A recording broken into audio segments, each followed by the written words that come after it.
Bien, chicos. A ver, rápido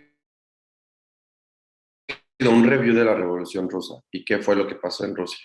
Como vimos, pues Rusia estaba en el quite dentro de la Primera Guerra Mundial, ¿no? Ando por ahí metiéndose. Si bien estuvo dentro del bando ganador, digo, además ahorita Rusia pues es muy polémica, pero bueno, vamos a hablar de Rusia. Rusia estuvo dentro del bando ganador, pero tenía un conflicto interno muy grande, algo muy fuerte y algo muy grande estaba pasando dentro de Rusia. ¿Qué es lo que estaba pasando? La sociedad rusa estaba comenzando a decir, bueno, ¿cómo es posible que tú, gobierno ruso, estés más interesado en financiar una guerra externa en la cual no tenía nada que ver con nosotros y nos tengas tan abandonados a nosotros? Lo mismo de todos los tiempos, las pésimas condiciones laborales, las pésimas condiciones sociales, el incremento de estragos entre una clase social y la otra, hacen que el descontento de la población rusa incrementara en pleno conflicto bélico de la Primera Guerra Mundial. Entonces, el tener a tu pueblo en contra tuya y estar financiando una guerra externa y que dentro de tu nación se esté generando otra guerra interna, realmente podría causar un problema económico muy grande para su país. ¿Qué es lo que sucedió? No sé si alguna vez alguien de ustedes haya visto la película de Anastasia, esta película animada. Sí, Eh, Perfecto, si la han visto, les quiero dar un ejemplo porque si recordarán al inicio de la película, están corriendo dentro del palacio, están persiguiendo a la familia real. ¿Por qué? Anastasia era hija del último zar de Rusia, el zar Nicolás. Bueno, en ruso Nikolayev. Pero Nicolás, que fue el último zar de Rusia, el último, dejémoslo como rey, ¿no? Es la forma en la que se le llamaba al gobernante monarca de Rusia, el zar. Todo ese rollo, esa persecución, cuando se escucha que la abuela dice entraron al palacio, es porque entra la revolución, entra,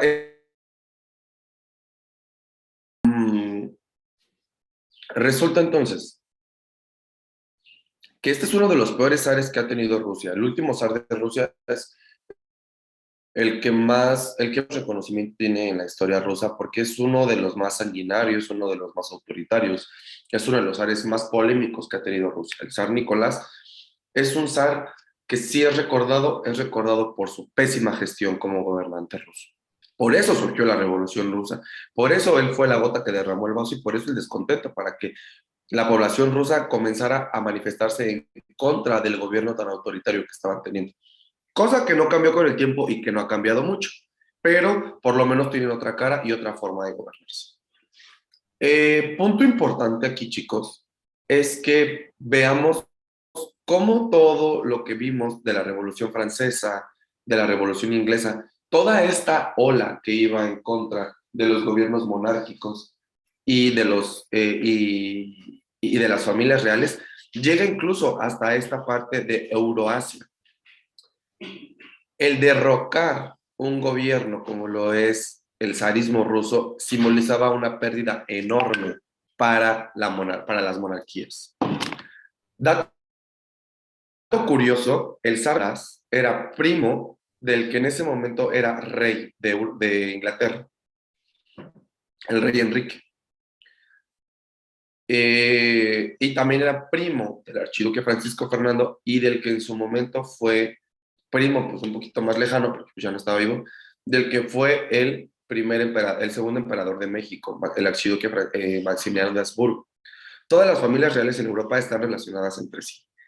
Entonces, el golpe para una familia realera representaba el golpe para otra familia real. Entonces, toda esta ola de cambios políticos, de cambios en el gobierno, llegó a Rusia, que lo causó una economía estancada, derrotas durante la guerra y la difusión del marxismo y los movimientos populares.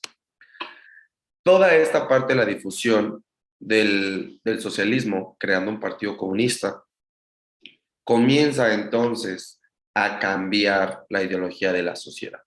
¿Ok? Se derroca el zarismo y ¿qué trae como consecuencia? Que Lenin cree un gobierno provisional propagando el socialismo y surja así la Unión de Repúblicas Socialistas Soviéticas. He ahí uno de los principales puntos que traen como resultado el actual conflicto que hay entre Rusia y Ucrania. Y es por eso que a veces les digo que la historia a veces creemos que no es importante cuando realmente al analizarla nos vamos a dar cuenta del porqué de muchas cosas de nuestro presente. Eh, Rusia expande sus ideologías socialistas a lo largo de toda Europa del Este, llegando a países como Estonia, Letonia, Lituania, parte de Rumania, Ucrania, partes de Finlandia, adjudicándose territorialmente todos esos terrenos por el simple hecho de que congeniaban en ideología política. Entonces, si bien era una unión de repúblicas socialistas, se manejaban desde Moscú, desde la capital, quitándole de esa manera autonomía a muchísimos territorios, como lo fue Ucrania en su momento. Pero bueno, entonces la Revolución Rusa, que fue un conflicto emanado de la Primera Guerra Mundial y que da paso a la Unión de Repúblicas Socialistas Soviéticas, es una de las tantas cosas que sucedieron en el periodo entre guerras, chicos. El periodo entre guerras se le conoce también eh, pues al periodo que surgió entre la Primera y la Segunda Guerra Mundial.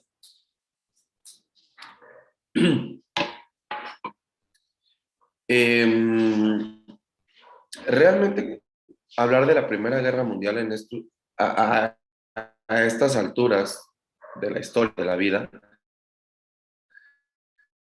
para nosotros es algo completamente ajeno, para nosotros es algo que no vivimos.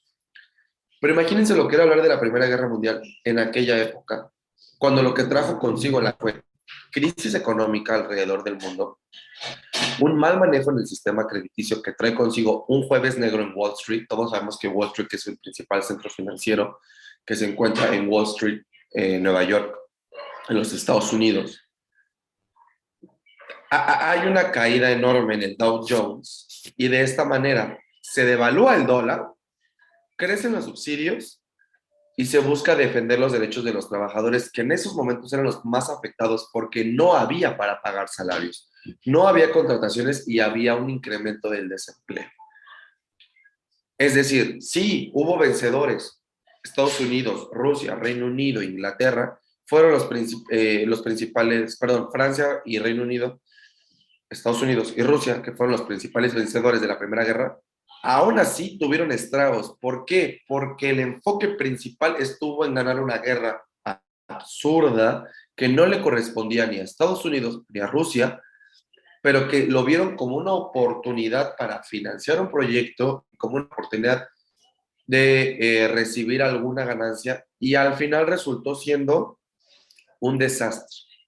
Se viene una pandemia mundial, la gripe española, eh, fue algo incluso peor que el coronavirus. Yo creo que lo llegaron a escuchar durante todo este tiempo que estuvimos hablando del COVID, pero la gripe española, que fue una pandemia de gripe, no fue española precisamente, sin embargo, el mayor número de muertos fue en España, pero también fue una de las causantes por los que la guerra terminó, porque comenzó a haber bajas de elementos por esta pandemia. Entonces, una pandemia, crisis económica, a mí realmente no me suena pues, tan diferente a lo que vivimos hoy en día, pero sí existían menos derechos de los trabajadores del Estado. Por lo menos ahorita algunos nos dan el apoyo de Internet, ¿no? En algunas compañías para hacer home office.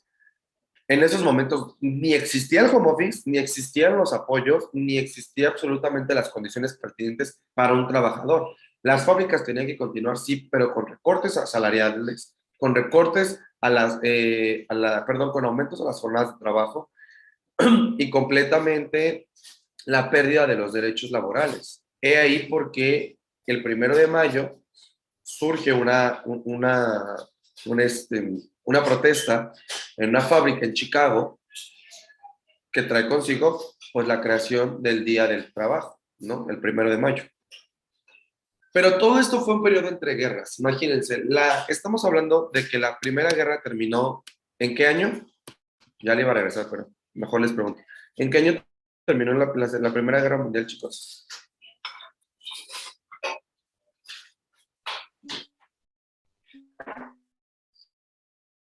Duró 4 años y terminó en 1124, no. No. Mi- De 1900. 1914 a 1918, bien. No había visto a Fernando y Aranza que ya me han puesto aquí en el chat, pero sí. De 1914 a 1918. Entonces, imagínense, del 18 al 29, todo lo que trae consigo la crisis, la pandemia y las deplorables condiciones en las que comenzaron a vivir muchas de las actuales potencias mundiales. Miren, que lo estaba recordando de ganar. Pero bien, chicos, entonces, en esos momentos, imagínense lo que en esos momentos era para las potencias europeas. Estaban viviendo la peor etapa de su vida. Ciudades destruidas, pero con la convicción de salir adelante. Pero bueno, realmente los ánimos estaban muy calientes después de la Primera Guerra Mundial.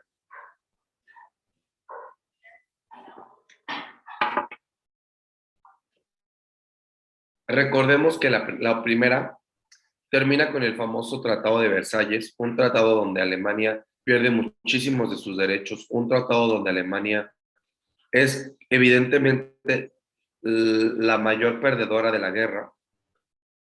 Y recordemos que en ese Tratado de Versalles Alemania se comprometía a ceder los terrenos polacos que no le correspondían, pero que había invadido, que había tomado como suyos previo a la Primera Guerra Mundial.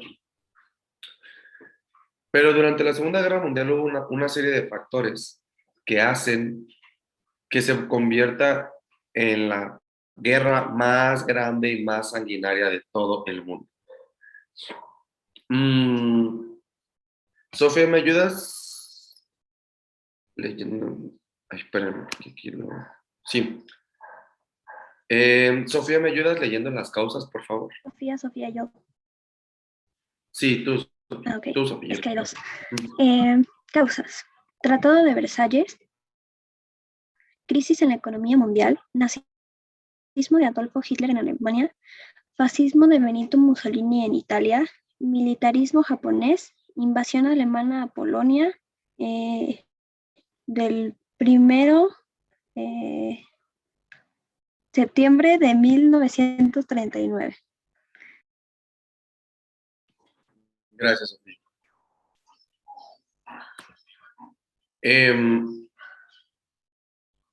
Bien, ya habíamos hablado del fascismo de Adolfo Hitler, del fascismo de Benito Mussolini, de los gobiernos autoritarios en Asia. Pero ¿qué pasó? Porque si había un tratado, ¿qué fue lo que pasó? El incumplimiento del tratado por parte de Alemania es lo que detona la Segunda Guerra Mundial. Si bien existió una tensión, porque el bloque occidental conformado por Estados Unidos, Francia y Reino Unido no estaban de acuerdo con un nazismo, un fascismo y un militarismo. De hecho, Japón ya tenía invadida la península coreana, tratando de expandir su ideología. Para ellos, el demostrar, para el bloque occidental, el ver la fortaleza del militarismo que tenían algunos países, obviamente representaba una amenaza, porque estos países, entre más y más fueran expandiendo sus ideologías y entre más y más fueran adquiriendo más territorio que no fuera de ellos, iban a posicionarse e iban a representar una amenaza para sus propios intereses. Entonces, es cuando Estados Unidos comienza a sentirse liberador del pueblo y a participar en las supuestas causas justas. Por eso es que estuvo del lado de Corea del Sur. Bueno, en su momento de las dos Coreas, pero después de Corea del Sur. Por eso estuvo del lado de Polonia, por eso estuvo del lado de Francia, de Inglaterra. El Tratado de Versalles decía específicamente que Alemania no tenía por qué tener el territorio polaco.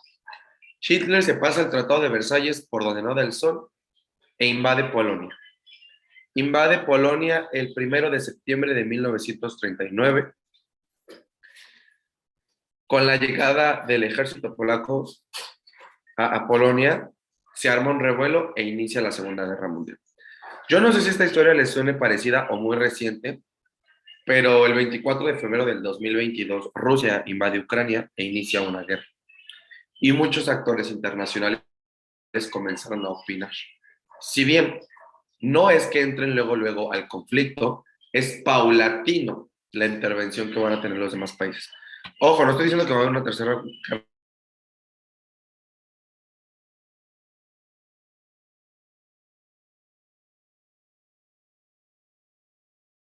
Y es completamente un fanatista. Porque actualmente existen diferentes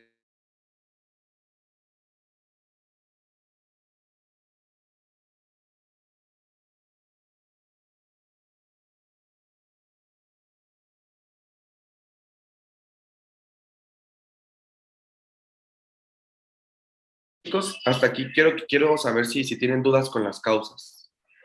Porque realmente a veces entiendo que vamos a quedar como de que fue una guerra porque sí, y no fue una guerra porque sí. ¿Tienen dudas con las causas?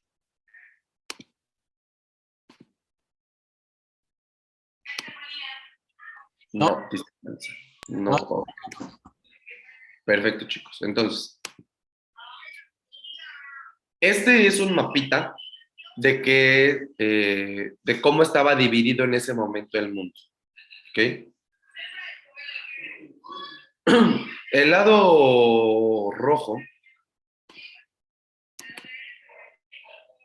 No, perdón. Primero les enseño esta línea del tiempo. Se me fue por ahí, aquí ya. Aquel mapa que lo vamos a ocupar después. Bueno, en 1939 Alemania invade Polonia e inició la Segunda Guerra Mundial. A ver. Alexandra, ¿me puedes en junio de 1940 y qué pasó en 1941?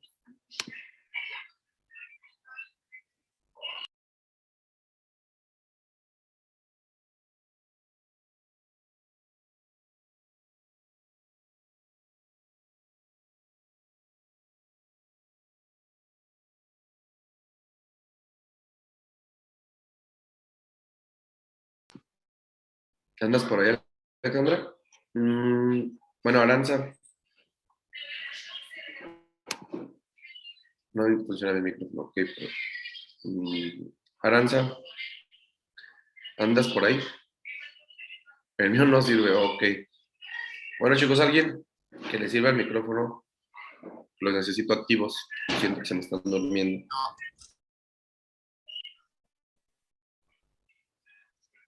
¿Quién dijo el mío?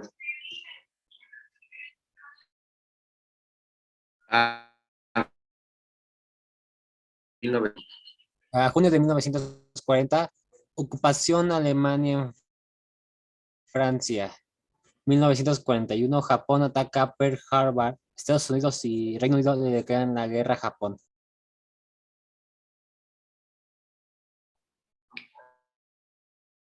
Perfecto, gracias. Entonces, imagínense, en el 39 Alemania llega a Polonia.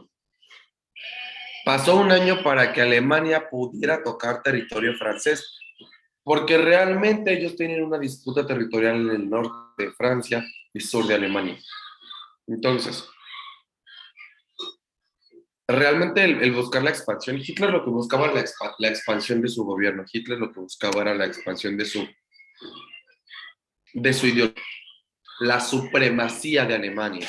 Y la supremacía alemana, simbolizaba la expansión territorial del país.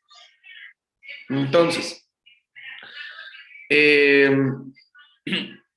tras esta ocupación alemana en Francia, imagínense, ya Francia dijo, ¿sabes qué? O sea, es que ya no atiendes el tratado, vienes y me ocupas militarmente, empieza la guerra también.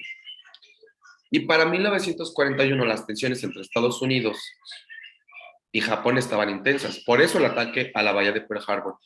Supongo que alguna vez han escuchado esta historia de la bahía de Pearl Harbor. Pearl Harbor era una bahía flotante y concentrado militar al sur de las islas de Hawái por parte de los Estados Unidos en el Pacífico, que tenía en la mira el control militar de Japón. Es decir, Japón era un país que estaba tomando muchísima fortaleza en ese momento y Estados Unidos no quería que llegara de este lado del mundo y tampoco quería que llegara a más países de aquel lado del mundo. Existía esta tensión hasta que Japón dijo, ¿sabes qué? Ya me cansé de tus habladas. Ataca uno de los fuertes militares más importantes de Estados Unidos de ese tiempo, que es Pearl Harbor. Estados Unidos entra a la guerra junto con el apoyo del Reino Unido. Entonces comienza a surgir una guerra descomunal. Ahora, los soviéticos, también con la intención de que las ideas nazis no lleguen a la Unión de Repúblicas Socialistas Soviéticas, entran a la guerra y así para 1943 hay un conflicto entre soviéticos y alemanes. Ganan la guerra en Stalingrado los soviéticos. Sin embargo, para 1944 vuelven a desembarcar en Normandía, en Francia, los alemanes, pero no pasó más de un año para que el 7 de mayo de 1945 Alemania se rindiera. Eran ya muchísimas bajas las que estaba teniendo Alemania. De hecho, Alemania buscaba llegar a Moscú, a la capital de la Unión de Repúblicas Socialistas Soviéticas entonces, pero aquí algo estuvo del lado de Rusia y no fue otro país, sino fue la geografía. El llegar a Moscú en un movimiento de un conflicto bélico, no nada más era tomar un avión de un aeropuerto a otro y llegaban. Era completamente una estrategia militar para atravesar diferentes puntos estratégicos que les permitieran ir tomando ciudad en ciudad hasta llegar a Moscú. La idea era primero tomar San Petersburgo para después llegar a Moscú. Sin embargo, el frío ruso, la compleja geografía y los pocos estudios que se tenían de la geografía rusa en invierno dieron paso a que existieran todavía más bajas. Alemania nunca pudo llegar a Moscú. Estamos hablando de que el frío ruso más intenso comenzaba a vivirse en enero. Febrero, marzo, abril, mayo. Bastaron solamente 4 meses para que se rindieran por completo. Fueron años de guerras, imagínense, años. Alemania se rinde, pero Japón quería seguir dando batalla y pues Estados Unidos ya se había hartado de Japón. Así que el 6 y el 9 de agosto de 1945, Estados Unidos lanza 2 bombas atómicas a Japón, Hiroshima y Nagasaki. Es un hecho que da mucho de qué hablar, porque pues si bien Alemania ya se había dado de baja, se rindió. Italia se había rendido, ya solamente quedaba Japón. La destrucción o la devastación que generaron las bombas atómicas fue completamente fatal. Algo que en ese momento jamás se había visto. Era algo que jamás se había pensado iba a utilizar y era algo que incluso Albert Einstein en algún momento dijo que no se había dado cuenta del monstruo que habría creado y el uso que se le iba a dar.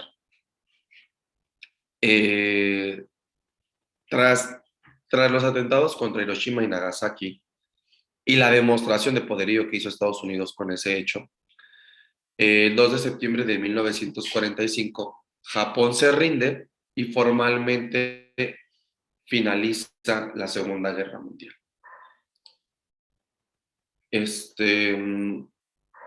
Termina la Segunda Guerra Mundial y ¿qué es lo que viene para el mundo?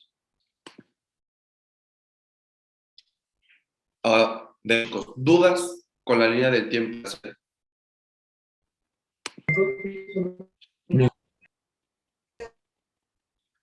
Perfecto.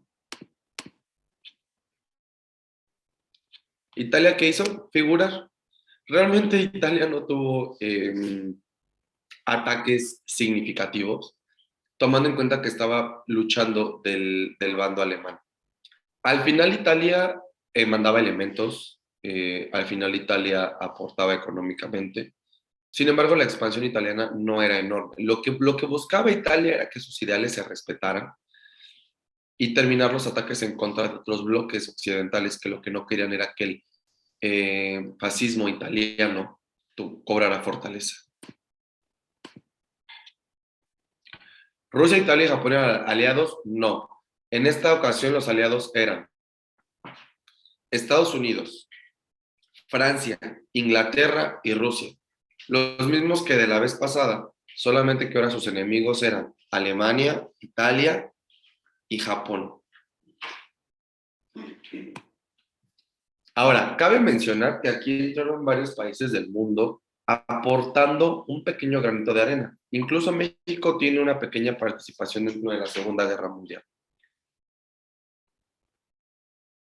Maestro, ¿México tuvo guerra y con quién es mi pregunta, profe? No tuvo guerra como tal, pero participó dentro de la guerra con el famoso Escuadrón 201. Quienes viven en la Ciudad de México, yo creo que han escuchado esa estación de metro, el Escuadrón 201, pero no saben por qué. Bueno, ¿qué es lo que pasó? México mandó una serie de elementos apoyando a los Estados Unidos. Fue algo muy sencillo. Realmente México no estaba tan mal en ese momento porque nosotros estamos viviendo algo que se llama el milagro mexicano. El milagro mexicano, que era la recuperación económica que México estaba teniendo, porque al no participar en la guerra, estaba apoyando de manera industrial y estaba apoyando con recursos naturales, que es lo que mejor sabemos hacer, toda la producción de recursos naturales, además países, ¿no? En esos momentos los países en guerra no estaban para estar preocupados por la producción de recursos naturales, entonces México lo estaba haciendo. Sin embargo, México no podía darse el lujo de no apoyar o respaldar de manera diplomática las acciones que estaba teniendo Estados Unidos, porque era la principal potencia que nosotros tenemos al norte, como lo dijo alguna vez Porfirio Díaz. Pobre México, tan lejos de Dios y tan cerca de los Estados Unidos. Y realmente sí es verdad. ¿Por qué? Porque al México tener que respaldar a Estados Unidos sin tener que estar en el conflicto armado, sin tener que deberla ni temerla, tenía que respaldarlo de manera diplomática. Es decir, cuando pasan todos estos conflictos, chicos, dentro de las relaciones internacionales, los países deben tomar una postura, porque de acuerdo a esta postura va a ser el reforzamiento de las relaciones diplomáticas que van a tener los países. En ese momento la postura de México era a favor del bloque occidental, es decir, el que lideraba Estados Unidos. Gracias a esa postura, el bloque de Italia, Rusia, de Italia, Alemania y Japón atacan un buque mexicano que se encontraba en las costas del Pacífico y que se encontraba en camino a apoyar a Estados Unidos.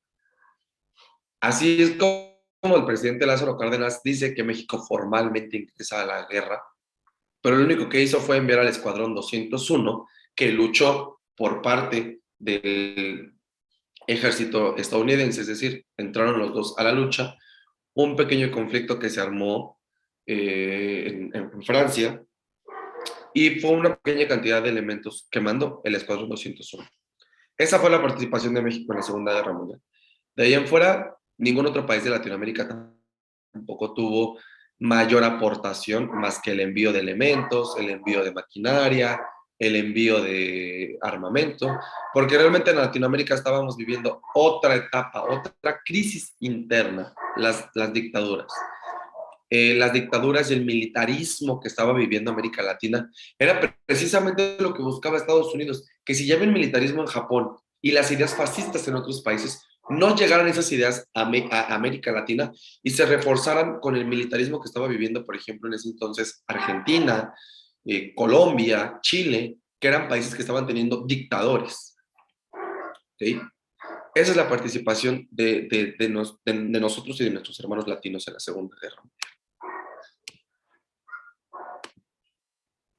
¿Cuáles son las consecuencias de la Segunda Guerra Mundial? Termina la Segunda Guerra Mundial y, ojo, ya habíamos visto que se había creado algo que no funcionó mucho, pero que se llamó Liga de las Naciones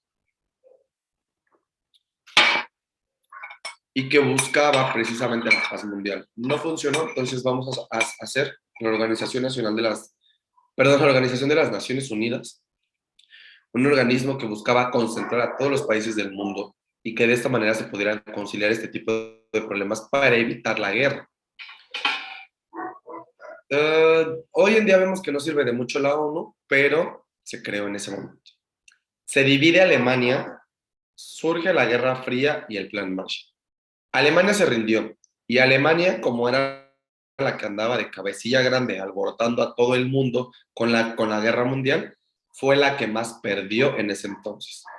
En ese momento hasta Italia dijo, "Uy, de la que Alemania fue el que comenzó el conflicto". Así que todo el territorio alemán se dividió y la administración de Alemania comienza a caer en manos de los países vencedores. Así es como Reino Unido, Francia, Estados Unidos y la URSS tienen administración de los países de Alemania, pero de forma dividida. ¿Ok? Ay. El plan Marshall que era un plan que emite el presidente Marshall de Estados Unidos para apoyar a los países europeos con mayores afectaciones. De hecho, Estados Unidos entró en la guerra intacto, salió de ella. No sufrió afectaciones dentro de su territorio, solamente dentro de sus bases navales y militares a las afueras de él, pero los países europeos estaban devastados. Berlín estaba devastado, París estaba devastado, Roma estuvo devastada. Los mayores perdedores fueron todos los países de Europa del Este, Polonia, Ucrania, Estonia, Letonia, Lituania, República Checa, Eslovaquia. Eran países que se encontraban en ruinas. Por eso Estados Unidos propone un plan, pero aquí es donde comienza el conflicto entre Estados Unidos y Rusia. Rusia dice, ¿por qué tú tienes que sacar un plan que te beneficie a ti? ¿Por qué no todos podemos sacar un plan que nos beneficie a todos? Recordemos las ideologías del socialismo. Todos lo mismo. Y Estados Unidos no, porque este plan es funcional. Rusia y Estados Unidos comienzan entonces a discutir, a pesar de que hayan estado juntos peleando en el mismo bando durante la guerra, comienzan a surgir ideales diferentes entre cada una de estas naciones. Rusia comienza a tomar fortaleza con sus ideales socialistas que iban muy en contra de las ideologías capitalistas de los Estados Unidos. Y Estados Unidos comenzaba a darse cuenta que entre más fortaleza tendría Rusia, la URSS en ese momento, mayor debilidad iba a llegar a tener el capitalismo. Socialismo y capitalismo. La diferencia es, el capitalismo es completamente dedicado a la privatización de algunos elementos. Es decir, el Estado no tiene intervención no tiene mayor intervención dentro de la economía de un país. Por eso es que Estados Unidos es el rey del capitalismo, porque todo está privatizado. Es decir, hasta el sector salud, hasta algunos elementos del sector educativo están privatizados. El socialismo lo que busca es que el gobierno tenga una mayor injerencia en la economía del país y que todos los ciudadanos tengan las mismas oportunidades y el crecimiento. Es decir, busca disminuir las brechas entre clases sociales. Suena incluso bien, pero hasta cierto punto utópico. ¿Ok? Y por eso surgió la Guerra Fría, por el conflicto de ideologías que tenían Rusia y la URSS. No podemos hablar de Rusia todavía. Así es como quedó el mundo después de la Segunda Guerra Mundial. Países aliados y países del bloque, del bloque de la URSS. ¿Ok? Camila, ¿qué es utópico? Utópico es algo que nosotros queremos entender que es ideal, pero que no va a suceder. Por ejemplo, yo puedo decir que sería, en este momento para mí, utópico pensar que mi vida va a ser vivir de millones de dólares en París y no preocuparme por trabajar. Eso es utópico, porque yo sé que siempre tengo que preocuparme por trabajar. ¿Ok? Utópico es algo ideal, pero que en algún punto es irreal. ¿Ok? Sí. Perfecto. Bien, chicos, entonces, ¿cómo quedan alineados? Todos estos países que tenemos en azul fuerte, o sea, en sí a todos nos convendría que el mundo sea socialista ahí entramos en un debate, mi querido Diego. ¿Por qué? Si bien no es tanto como algo de historia, o sea, sí, viene de la historia, emana de la historia, pero ya son términos políticos en los cuales no sabemos si nos conviene o no nos conviene, porque ahorita, más adelante vamos a ver qué es lo que pasa con el socialismo y qué es lo que ha traído. Les voy a poner más adelante algún ejemplo como Cuba, ¿ok? Y ahorita, pues, Venezuela en el famoso socialismo del siglo XXI. ¿Funcionará? ¿No funcionará? Si todo el mundo aceptara el socialismo y no tuvieran restricciones económicas por parte de los bloques, ¿realmente sería funcional? No lo sabemos. No lo sabemos porque eso es un debate que personalmente, o sea, yo personalmente diría, no, no conviene que el mundo sea socialista. Pero puede que algún economista me diga que sí, puede que alguna otra persona me diga que sí. Entonces, sería un debate que nunca vamos a terminar. ¿Vale? Bien, chicos. Entonces, todas estas ideas, todos estos países en rojo son países de Rusia y que traían ideas socialistas consigo. Todos estos países que están en azul fuerte son países que conformaron la OTAN. La Organización del Tratado del Atlántico Norte, que yo creo que ahorita la han estado escuchando muchísimo. ¿Qué significa la OTAN? La OTAN es un organismo que tiene pactado entre sí que cada vez que un país miembro de este organismo sea atacado, todos los miembros de este país están en la obligación de entrar al conflicto bélico. Por eso es que no es fácil que hoy en día vengan y les digan, es que viene la Tercera Guerra Mundial. No, parte de la OTAN. Ucrania lo que tiene es apoyo de la OTAN, que es diferente. Si Rusia llegara a invadir Francia, por supuesto que entra Canadá, Estados Unidos, Italia, el Reino Unido, Portugal, Turquía, Alemania, Luxemburgo, Bélgica y los Países Bajos. Dinamarca también y Grecia. Pero como no se le está atacando a un país como tal miembro de la OTAN no puede actuar rápidamente, ¿ok? Pero Rusia dijo, tú tienes tu grupito, entonces yo tengo el mío, y crea el Pacto de Varsovia. El Pacto de Varsovia conglomeró todos esos países que estaban alineados a la URSS, ¿ok? Perdió debilidad cuando se independió la URSS. De hecho, en ese momento la URSS, vean, llegaba hasta acá. Tenemos acá tenemos el mar Caspio y todos estos países que Azerbaiyán, Kirguistán, Uzbekistán, todos estos países eran parte de la URSS. De hecho, los límites de la URSS llegaban a China y Mongolia. Entonces, imagínense el grado de ideología que estaba creciendo en ese momento. Obviamente Estados Unidos le estaban temblando los piecitos porque no querían que esa ideología llegara a todo el mundo. Entonces Estados Unidos lo que dijo fue, bueno, yo tengo más aliados. América Latina estaba del lado de Estados Unidos, pero había un principal problema, que sí había ideologías socialistas y en muchos países de América Latina se estaba buscando implementar este modelo socialista. Cuba fue un gran ejemplo y Nicaragua también fue un gran ejemplo. Y hasta la fecha lo siguen siendo. Cuba, que con la revolución cubana que trae estas ideologías socialistas, buscaba la salida de la inversión extranjera en el país, buscaba mayor inversión propia dentro del mismo país, buscaba la redistribución de las riquezas entre todos los ciudadanos, pues no acabó muy bien. Y todos lo sabemos. ¿Qué es Cuba hoy en día? Un país que se encuentra bloqueado económicamente. Profe, México no podía dar el bloqueo. ¿Qué entonces, pasó? la Unión Soviética o lo que en ese tiempo era la URSS, ¿llegó hasta Latinoamérica y en Colombia? Llegó con sus ideologías. No quiere decir que Colombia haya sido parte de la URSS, no, sino que existieron grupos políticos dentro de estos países que buscaban apoyar el socialismo y que buscaban que el socialismo se aplicara en sus naciones. ¿Okay? Por ejemplo, en México, les voy a poner un ejemplo clarísimo. Dos principales promotores del Partido Comunista en México aquí, Frida Kahlo y Diego Rivera. Eran promotores del comunismo, del Partido Comunista, eran promotores del socialismo. Y, o sea, ahorita Frida Kahlo y Diego Rivera son la máxima expresión y representación a nivel mundial de nuestro país. Pero en ese entonces eran señalados por el gobierno, no, por el gobierno.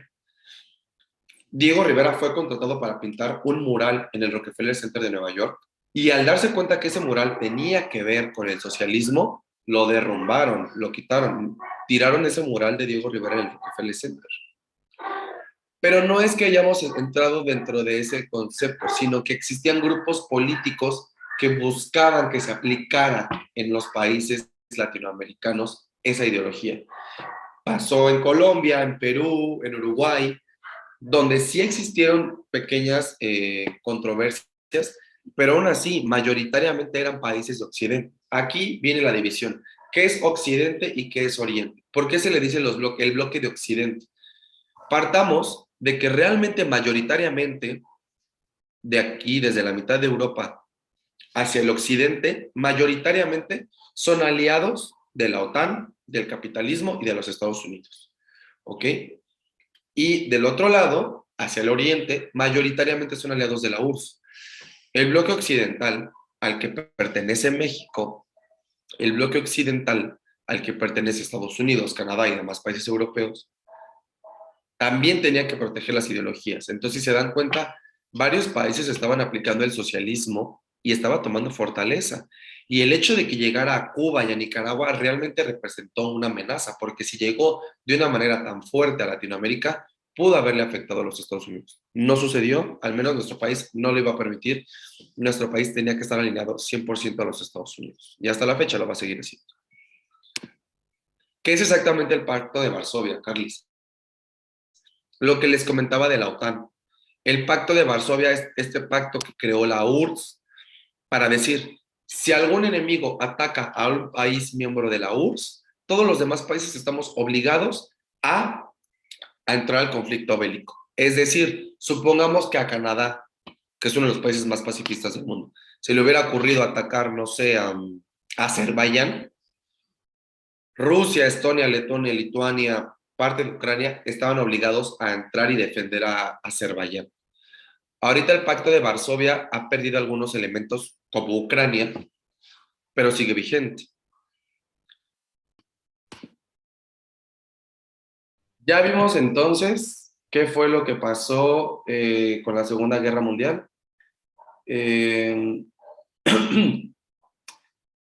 Y pues de lo más trascendental que tuvimos al final de la Segunda Guerra Mundial fue la división de Alemania. La división de Alemania y la administración que Alemania sufrió por parte de las diferentes potencias ganadoras de la Guerra Mundial.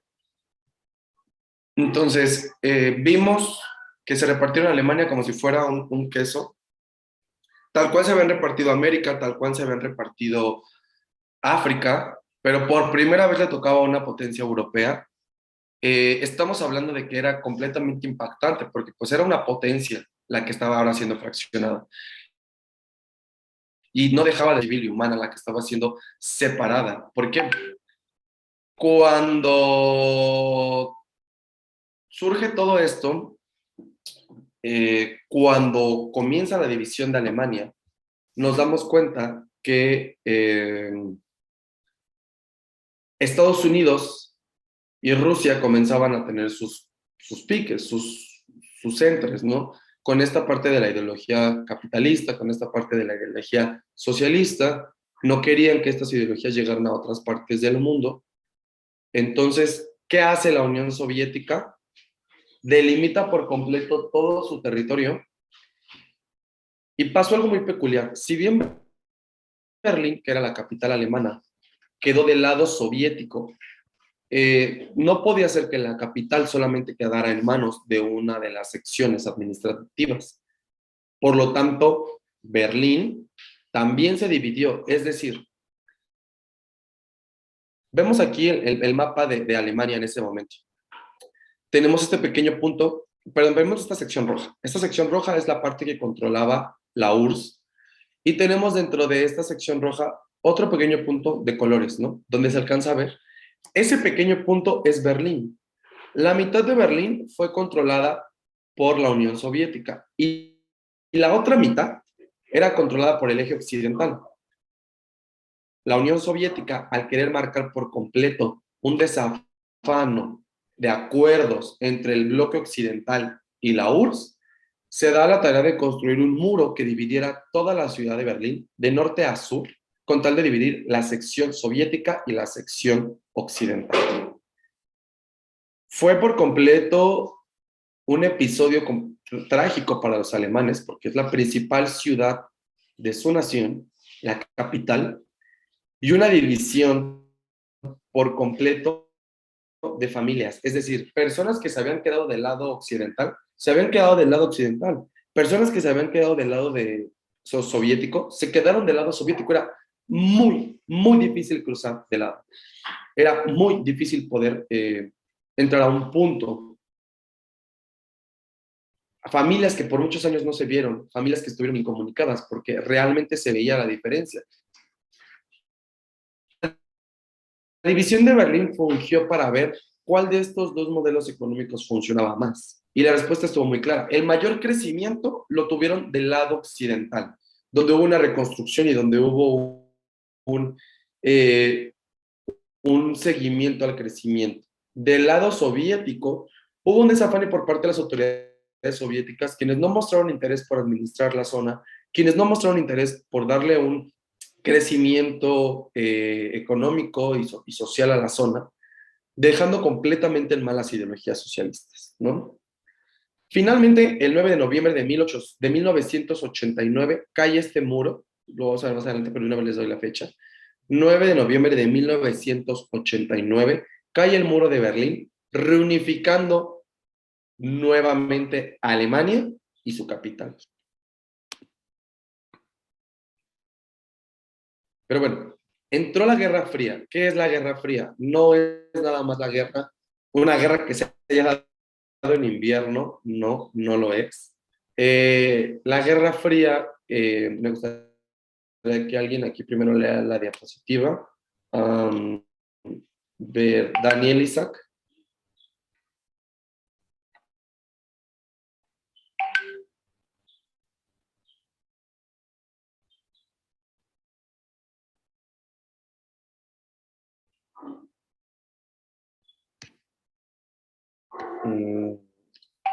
Andrea García.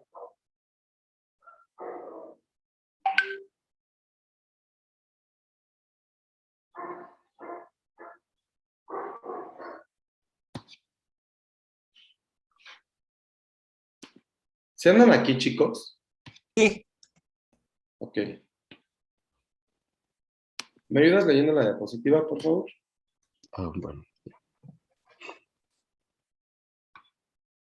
¿La de yo? A ver, no, es que no veo quién me está hablando, pero ya quien tenga el micrófono. Disculpe, es que tenía apagado el micro. Ok, porfa, Daniel, a ver. Leo las diapositivas, lo que es Estados Unidos versus la Unión de la República Soviética, Ajá. capitalismo versus socialismo, crisis nuclear, morir, carreras por... Ok, perfecto. Esto es lo que era la Guerra Fría, chicos. La Guerra Fría nunca fue un conflicto armado entre un país y el otro. Nunca fue un conflicto entre... como tal, ya no fue un conflicto armado, ya no fue un conflicto bélico, ya no era una guerra como tal. Simplemente era una lucha por ver quién tenía más poder que el otro. Esta lucha era entre los Estados Unidos y la URSS, ¿ok? Sobre todo porque al tener territorios que apoyaran sus ideologías, eso daba a entender que eran territorios que eran influidos por ellos. Claro ejemplo está en Cuba. Cuba, con las ideologías que había tenido de la revolución, de la Unión de República Socialista Soviética, realmente la aplicación de ese sistema, la aplicación de ese modelo en Cuba, no le gustaba a Estados Unidos porque era algo que estaba muy cerca de su territorio, ¿ok? Por ejemplo, la guerra de Vietnam, una guerra en la que una parte de la población estaba a favor del socialismo, otra no, y todo esto era financiado por estas potencias, es decir, Estados Unidos no era como tal el que declaraba la guerra en Vietnam, sino que Rusia y Estados Unidos agarraban a países como Vietnam, una como terreno de pelea, y dos, lo aventaban por delante, se peleaban entre los mismos pobladores, tenían una guerra civil, pero financiados los bandos por dos países. ¿Qué pasó en Corea? La península de Corea. Había dos bandos, los que buscaban estar dentro del bloque socialista y los que estaban estar dentro del bloque capitalista. Rusia financiaba al bloque socialista, Estados Unidos financiaba al bloque capitalista, ¿sí? ¿Qué dio como resultado? La división de la península de Corea y dos Coreas diferentes. Eso era la Guerra Fría, chicos. Incluso la llegada del hombre a la luna fue durante el periodo de la Guerra Fría, porque Estados Unidos quiso demostrar que él tenía el poder de llegar a la luna, mientras Rusia dijo que él tenía el poder de generar muchísimo armamento nuclear y tienen reservas nucleares. Esto es para amedrentar o para decir yo tengo mayor poder que tú, Estados Unidos. ¿Ok? El muro de Berlín, que como les decía, simbolizaba por completo todo este terreno marcado entre el socialismo y el comunismo, ver qué modelo era mucho mejor que el otro y ver qué país de estos dos tenía el mejor armamento posible. ¿Dudas, chicos, con lo que es la Guerra Fría? ¿Sí queda claro? Sí, Ok. ¿De qué año a qué año se da más o menos? No tiene un periodo específico, porque de hecho te puedo decir que los estragos de la Guerra Fría continúan, ¿sí? Pero vamos a hablar de que a finales de la Segunda Guerra Mundial, es decir, en 1945, finaliza la Segunda Guerra Mundial, pero comienzan los conflictos, las indirectas entre Estados Unidos y Rusia, ¿ok? Pero es claro que actualmente las diferencias entre estos dos países continúan. O sea, si han visto las noticias actualmente, ahorita Estados Unidos le está tirando muchísimo a Rusia por el conflicto armado que está pasando en Ucrania. Lo mismo pasó con el conflicto en Corea y lo mismo ha pasado con otros conflictos. Entonces, la relación continúa un poco dura. ¿Ok?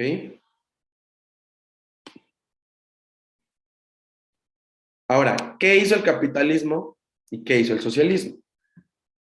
Era algo que preguntaban hace rato, pero lejos de la diferencia de qué es uno, qué es el otro, quiero que entendamos cuál es la diferencia entre lo que hizo uno y lo que hizo el otro para mantener su ideología y navegar siempre con esa bandera y no permitir que la ideología del bloque opositor estuviera permeante en otra ideología.